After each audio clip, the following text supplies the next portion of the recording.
Поскапува парното. Најголем број потрошувачи ќе добиваат за речиси 6% повисоки сметки. За домакинствата приклучени на СМ енергетика и Скопје Север, зголемувањето е околу 8%. Новите цени ќе важат од 1 декември. Првиот регулатор Бислимовски објаснува дека поскапувањето се прави за да се модернизира топловодната мрежа и да се намалат дефектите. Откако е почната оваа грејна сезона досега, до регулаторната комисија пристигнале на 26.000 поплаки. Единствена причина за зголемувањето на цената за топлинска енергија е потребата да се инвестира во оваа дистрибутивна мрежа.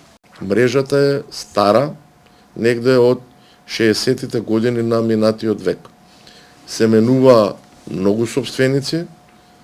Конечно, од пред 2 години, 3 е дадена на управување на државна компанија. Таа државна компанија превзема обврска дека ќе инвестира во оваа мрежа со една единствена цел: овие поплаки во наредниот период да се намалат што е можно повеќе. Ова е второ поскапување на парното за една година, откако од 1 февруари сметките пораснаа за 5%. Наредната недела регулаторната комисија ќе донесе цена за пренос и дистрибуција на електрична енергија и за операторот на пазарот. Според најавите од Бислимовски, тука ќе нема поскапување.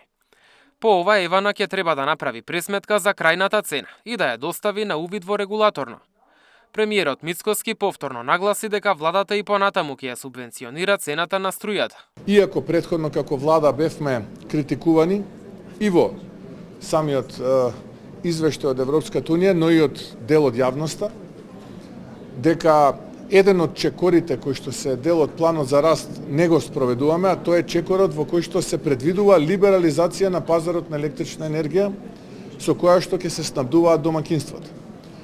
И ние јасно кажавме дека да, тој чекор нема да го примениме, затоа што ако го примениме, тогаш цената на електричната енергија нема да биде 62-65 евра, туку ќе биде повеќе од 100 евра за домакинствата. И тогаш вкупната цена за домакинствата ќе поскапе за дури фантастични 50%.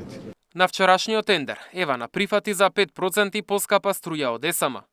Новата цена ќе се применува од 1 јануари и ќе важи целата следна година. Мартин Арсов, Сител телевизија.